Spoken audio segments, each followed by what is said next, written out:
First of all, I'd like to thank the speakers for their extraordinary contribution and the way in which I think, as yesterday, but today's papers interlaced and interacted with each other quite beautifully. And I wonder if we could just ask very, very briefly each of the speakers how they felt the other papers, in a sense, responded almost intuitively to their own understandings in their different fields.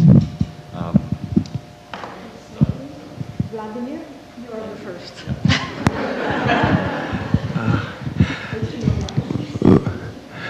Well, I was very interested in the speech about the situation in Poland, because it was quite different from Prague, of course, after the war.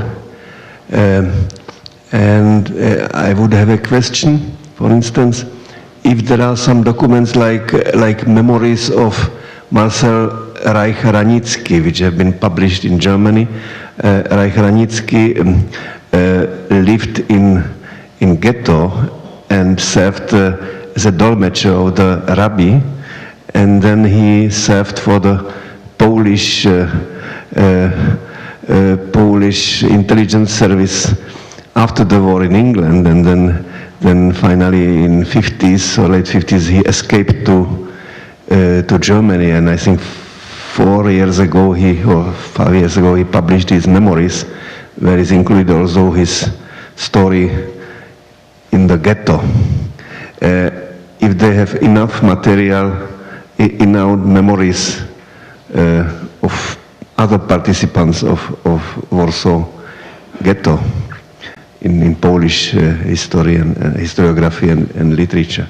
This is one thing. The Belgium, of course, was for us always somehow as a country with a small country in Europe with a strong input of modernism, and then was interesting the role of Van der Velde in that process during the war.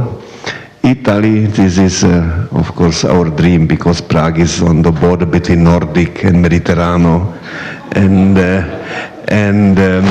I have not mentioned it, but it's interesting that Czech journals really reflected the Italian situation. That participated on Triennale di Milano even at the beginning of the war, I think. Czechs looked to Italy, and there was always abonnement of Italian journals. It was not interrupted like with American and English journals. So it played a role. Also, the problem of monomolarity was reflected differently as by the German official architecture. And Japan, of course, is interesting for Czechs because Antonín Raimond was graduated of Prague School of Architecture, and also Ladislav Rado worked in Japan, and Bedřich Feuerstein, who was involved on the projects for Soviet embassy in the office of Raimond. So it's also something which is connected with our history. So it was very well interlinked, this package of lectures, and I thank you and congratulate all participants for it. Yeah, it's a difficult exercise, but I hope it can be interesting to compare. Actually, Antonin Raimond, I could have quoted him as a member of the Japanese Le Corbusier School, but unfortunately, or fortunately for him, he left Japan in 1937 for political reasons, and so those political reasons also made that. Japan looked at the German state architecture at the time they wanted to create the Olympic Games in 1940. which was 1940, which is also the mythic 2,600 years of foundation of Japan. And so Kishida Hideto was sent in Germany, and he studied, was sent in the 30s actually in Germany, and studied Berlin equipment for the Olympic Games. They were also very interested by what Mussolini did in Roma. Especially this kind of mystification of some architects like Leonardo and Michelangelo. Actually, Bauhaus Japanese school was very interested in the work of Leonardo as kind of universal man. And Le Corbusier school, for some reasons that are due to Le Corbusier himself, were more interested in Michelangelo. Well, as I said, the comparison is quite difficult to do so. I also, it was very difficult to talk after Maristella, but it's maybe easier to talk before, so I give you the mic. Well, now thank you. I think we can also think a bit about how the chemistry in a conference works. I mean, when you read the program, you think, well, okay, I will hear one paper next to the other, and you don't really feel how this is going to interfere. Actually, I have to say that already after what I heard, for instance, yesterday, some other ideas came, to me as a reference to my own paper. But the other thing that's very interesting today is that we left, in a way, the U.S. The U.S. that was, quote unquote, in a way, dominating yesterday this table, and we went somewhere else. And this somewhere else is extremely, not that the U.S. was not involved, but it's each of these countries or cultures or society are so deeply embedded in the war. I mean, we still feel that the war, I mean, it's something we cannot simply say, well, dismiss or something like this. It's something we still have to counter, we have to compromise something still. And this is what at least I think that Italy can still consider damnatio memoria. It's something that we all know about the fascists, but it's still something that the war has a strong impact. Maybe because of what happened after the war, this all neo-realism took the war, gave the war a kind of different status or aura that allows us now to think of the war in a different way. And the other thing that I thought it was very interesting, that in fact, besides Mussolini's role, this is not the case to discuss today, Italy, by the end, plays a kind of role. The Japanese, for various reasons, they keep this contact very strong. Because of the rationalism of the 20s and 30s, it's still a reference for the Czech and the Prague, the school. You mentioned Terragni. It is like, well, Italy, I don't know for which reason, we can not discuss, but plays a kind of a central role, because of some going out and coming back, on two sides of this culture of the war. We had a strong, not that strong, but compared to the Polish, but we had in Italy a strong Jewish community. And we know what happened after 38 and 39. I didn't touch this topic, but there was something in that 4 years, that I consider like before the war, but in fact war. 36-40. This is another case, the racial laws and so on, that really devastated, the Italian society. Think about how many of not only the architect, but the literature, everything was also Jews. I mean, that's Jewish. It's something not so separate. So by the end, I recognized, I mean, many of the ideas when I was preparing this paper. I mean, like, well, Italy plays a role, but also reflects from outside and inside. I mean, this double. Well, it also strikes me that probably fascism was extremely manipulative in terms of propaganda. When in the other, papers, the idea of propaganda, I can understand that Japan, maybe a bit less or maybe you haven't shown, Peter. I mean, it's less strong. I don't want to emphasize that Italy is only propaganda, but of course, I mean, this idea of masking has very much to do with the propaganda. And so I felt myself like in a very interesting company, I have to say. And I pass it to you. The exercise. Very difficult exercise. Well, intuitively, I would like to say that I was extremely surprised to see the other contributions because of the richness and the productivity of the architects. They are extremely poetic designs also that I've seen in Italy, and the extremely modernist things in Czechoslovakia. They don't exist in Belgium, and I have no real reason. What I see what happens in Belgium as a kind of a very pitiful and naive exercise to try to do a second reconstruction after the First World War, which would be very modern and very rationalist and everything. And of course, they don't succeed under the German occupation because of the reasons that I've mentioned. But probably there are also other reasons why in that little country there is a kind of a very big frustration during the war about modern architecture. There's absolutely nothing interesting coming out. And so I think there's more research to do, first of all.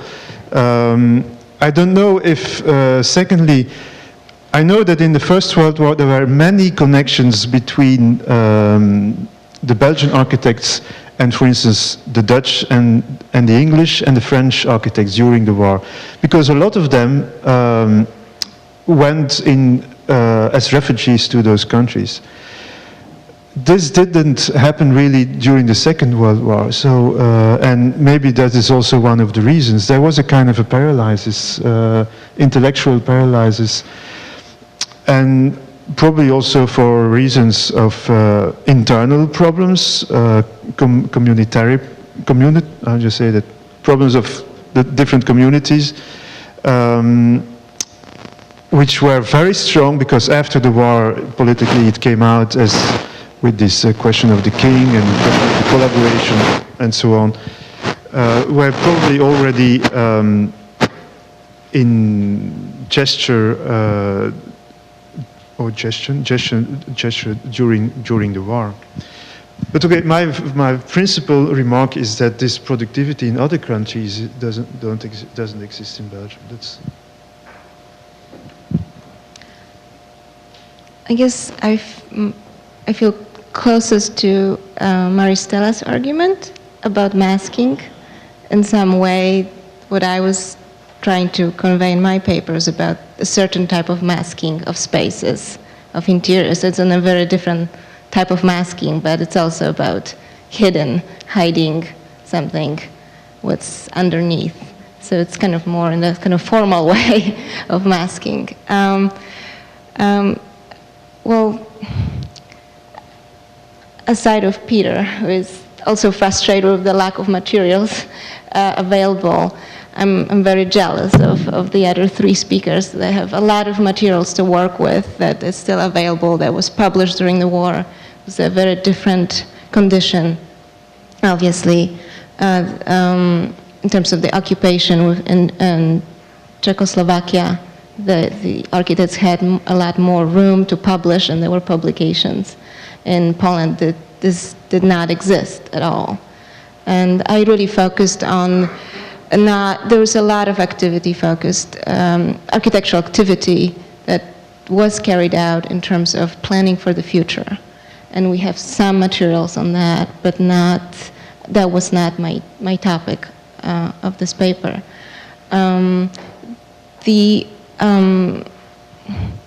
To address Professor Schlappeta's question, most of the evidence that is, any knowledge that we have of these spaces is from people's recollections, memoirs. So, and if you think of the Warsaw Jews, those who survived, that's because they used those spaces.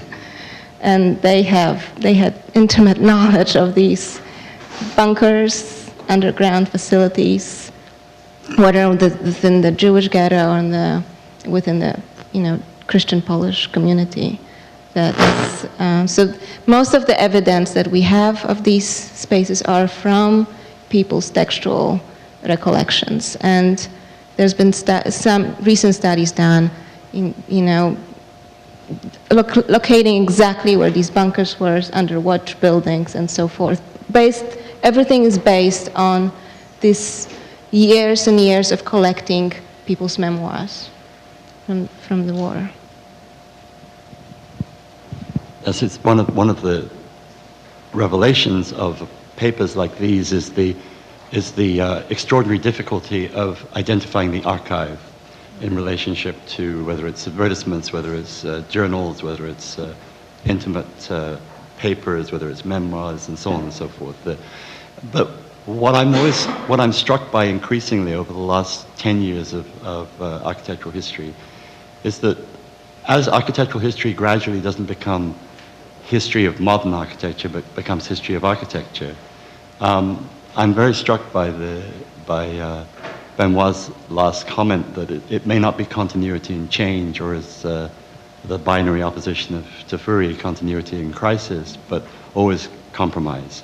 And somehow modern architecture, even if you go very deeply into modernity into the 20s, it's still struggling to compromise with the tastes, with popular opinion, with criticism from academicism, and the kind of pact that Banham, at the beginning of his series in design, isolates around modernity. But modernity is packed with academicism through questions of formal devices and so on and so forth, again, becomes, to me, much more of a rich mine of interrogation than simply to trace particular identities of modernity through as kind of ideological frames as opposed to historical frames. So I'm very intrigued by these kinds of probes into the nature of architectural history as opposed to modern architectural history. History of architecture in the modern period is very different from the history of modernism or the history of modern architecture. Then we leave it. Do you think that, this has to do with this specific period? I mean, is this more something more that we discover between 36 and 45, where what you have said, even not that makes more sense, but it's something that we can dig out. I mean, it's something like a result of this conference. Maybe yes. I mean, we are not working under the categories modern movement, but we have to enlarge this view. I don't know. This is probably something that is coming out also of this project. It also, I think, would bear, what it does is to reveal the kinds of fault lines which existed throughout the 20s, and in a sense, the kinds of questions that arise through this kind of period can be pushed back. And I have to say, when I saw, drawings that looked strangely like Leon Krier, strangely like Superstudio, and so on and so forth, pushed forward.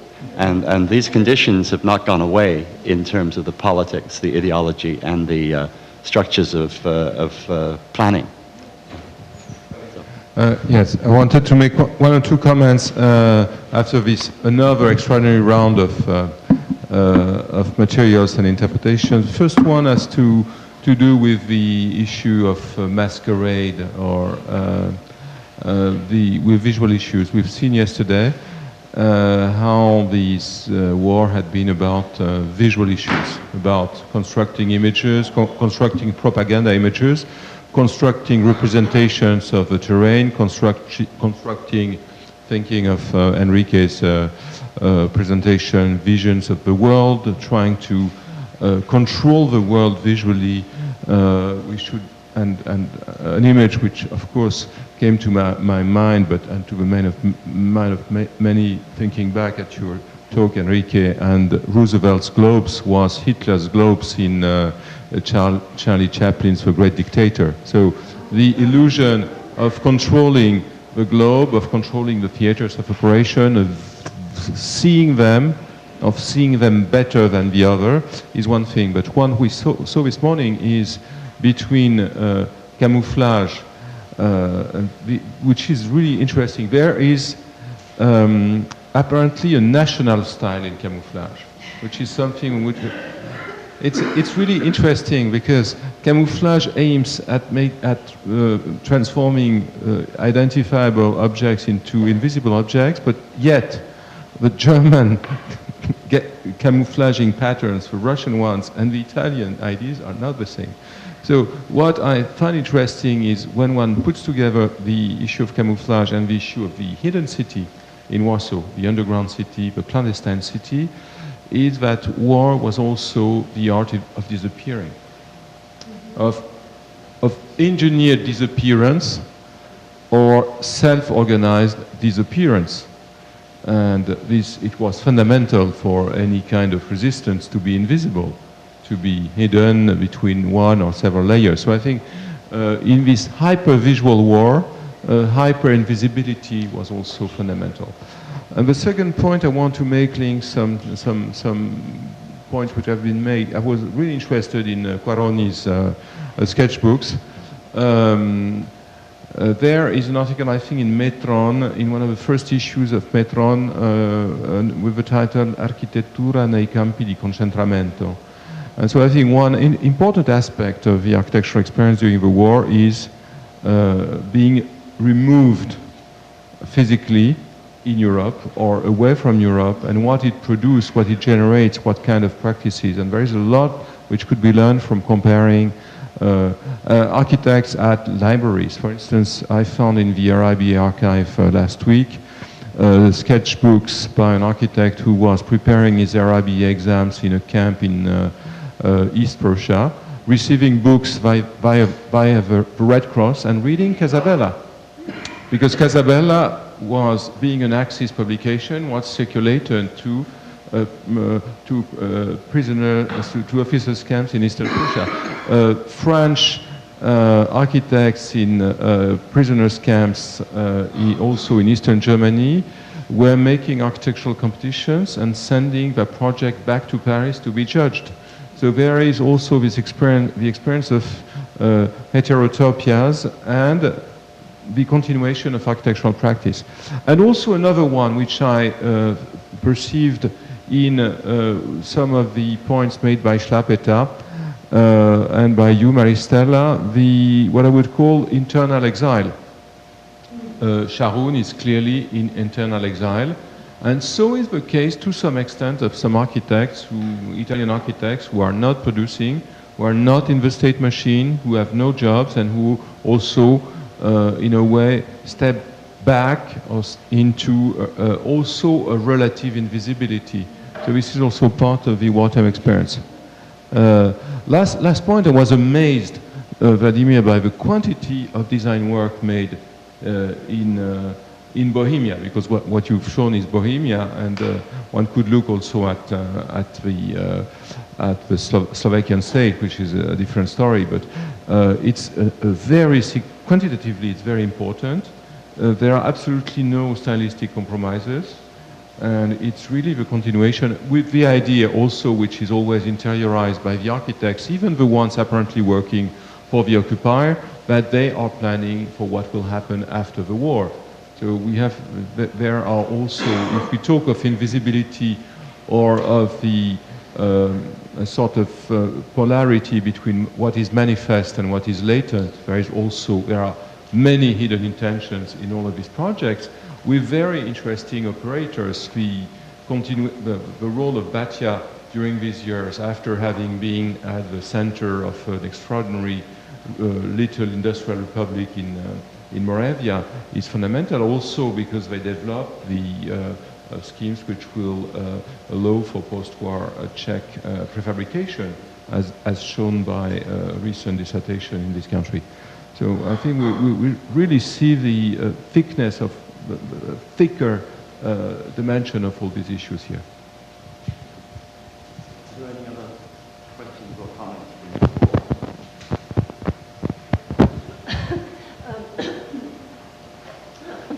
For me was this session heute, today, I'm sorry, I'm tired already, very interesting. It brought for me a new understanding of the architecture during the war.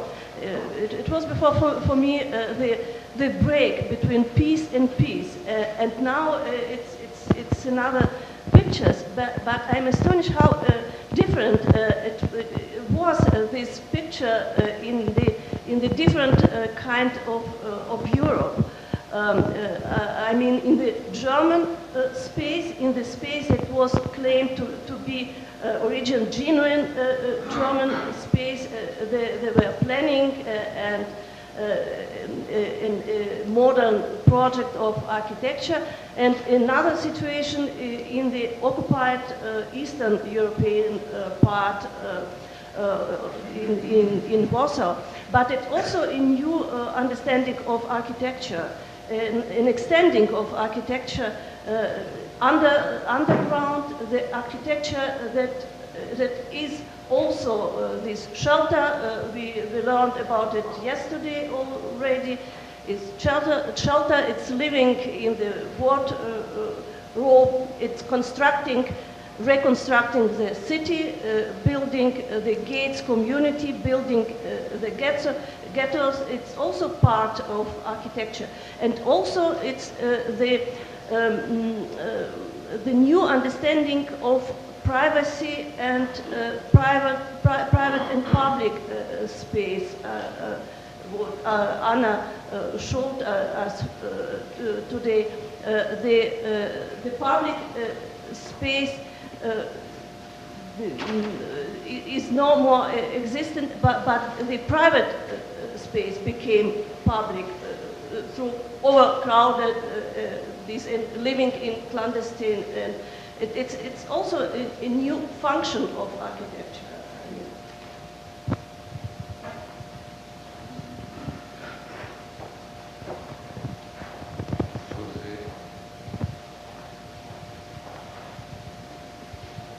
Thank you.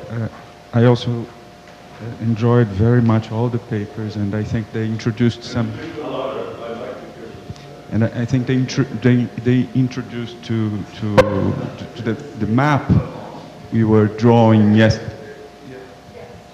It's around the map. Some contradictions, tensions, debates, internal debates, which are very. They highlight several aspects of that wartime and period. But there was one thing on Anna's paper that I think seems to me somewhat new, because she evades from the matters of strategic planning, building, technical agendas, administration, controlling, and so on. But inside that scenery of over-occupation and control, she explores the informal inner city, the new maps of the city that are made informally, subterraneously, sometimes with a certain organization and the involvement of professionals, workers, teams, firms, and that's I think that's probably an aspect of that war period that is very important to highlight as well. I wonder, Anna, if you have more information concerning the relations between these works concerning the uses of facilities, infrastructures, building inside the house, the relations between local Jewish authorities and these actors directly involved with these works. Well, I'm at the beginning of my journey into this, so I don't think I can answer specifically that yes or no. Some more research has to be done, definitely, on the subject. There's a lot of, within the chaos of war, and to me, it was everything that happened in Warsaw was really a, matter of survival for the occupied. So it was sort of a very urgent need to do this. But I'm always struck how much actually there is structure. There is this sort of structure in terms of organizations, that the underground was divided into departments, sub-departments, and they had a very, they had a budget, how much they're going to spend on the apartments, how much they, who is going to be working on what project, everything. But there is this, under the chaos of this sort of, we need to survive, there is this very methodical, thought out how this is all going to work, and who is the director, who is the deputy, and so forth. But I'm speaking here on the Home Army, for example. I don't, the Warsaw Jewish Ghetto case is a lot more complicated. It's both of the Judenrat, which is the official organization that it was formed and had to deal officially with the Nazi administration, and then there were home committees within sort of multiple blocks of multiple houses, and they were instigated by actually this man Ringelblum, the housing committees. Everybody who lived in a certain house, they were forced to organize themselves. And that's how this project that I mentioned, that everybody walled the same room together, so there would be just identical new plans, could happen, because there is the inner structure in there.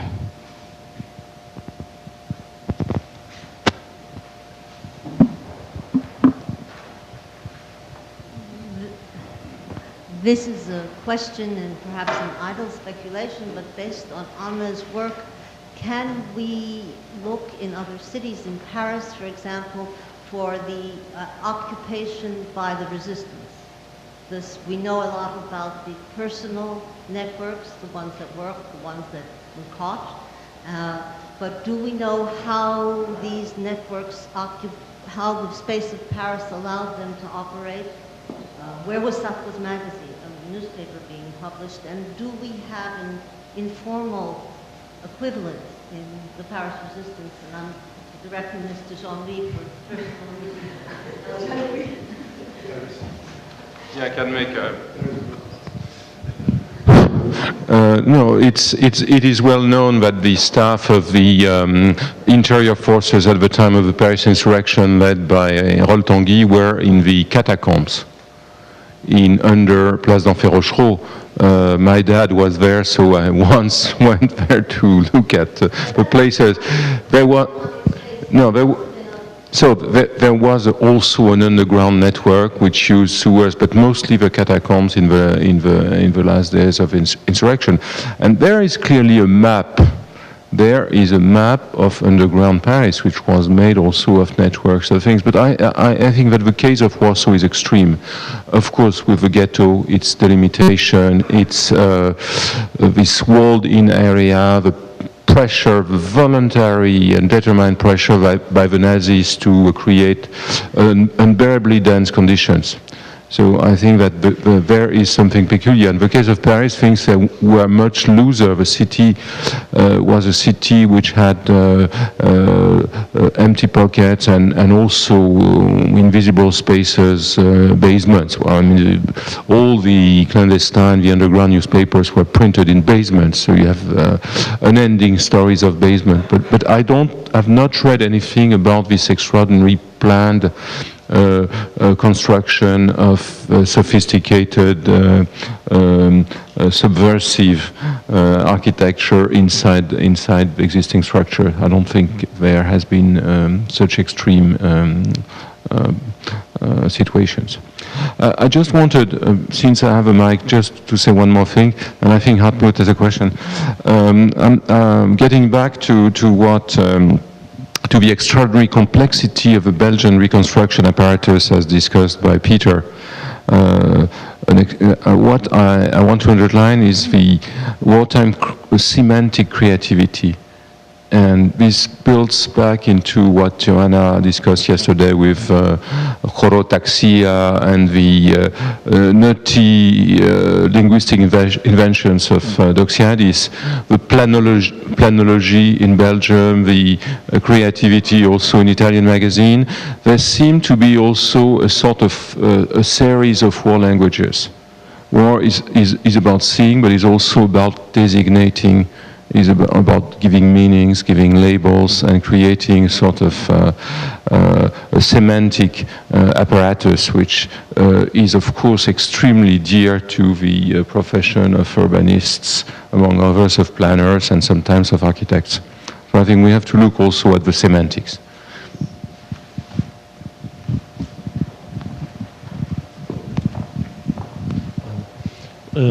I was extremely fascinated by Vladimir's remark on the personal relations of his father and Sharon. This brings me to the point that when you look in detail on the biographical developments of architects, and this is our field, of architects working together under forced conditions during the war and their personal relations afterwards. There are much more cases like this. You showed also Henselmann, but it's even more striking to see the personal friendship of Konstantin Gutschow, who was the planner of the reconstruction of bombed cities in Nazi Germany, and his personal friendship with Chiborowski, and the head of his office, Hillebrecht, who was married a Russian afterwards and had very strong relations to Eastern Europe in the Cold War period, when he was the head of the town planning in Hanover. And we found several cases in France, collaborations. Also in the French office of Marcel Lotz, a collaboration, nearly an international community with Swedish, German, and other nationalities working together in the planning for the transformation of Mainz into the capital of the French occupation zone. And so we have this biographical networks, which are also networks of exchange of ideas, of concepts, and this brings me to another point. I think these biographical continuities across the war, from the pre-war to the during the war to the period afterwards, this is very important to understand the reflex of the personal experiences during the war, to understand how the architectural work and the design production changed from the pre-war to the post-war period. You mentioned, you said something about continuity. There's a certain continuity and a striking continuity in many cases from in the in the biographies of the actors in the architecture world, but at the same time there is a rupture in the conception of architecture, and we cannot say that there's a continuity of modernity. The modernity, the pre-war modernity, has nothing to do with the post-war modernity, and this has to do also to do with the compromise, the learning to compromise during the war, and most of the conflicts, the aesthetical conflicts of the pre-war period disappear. And there are new conflicts arising, but what changed during the war, and it was the experience of the very strange conditions sometimes, plans, reconstruction plans made in clandestinity, as in the case of Warsaw, or these projects which produced architecture which was never built afterwards, and so on. And also the interpretation of what is the emblematic value of the architecture in the under the new conditions in the post-war period.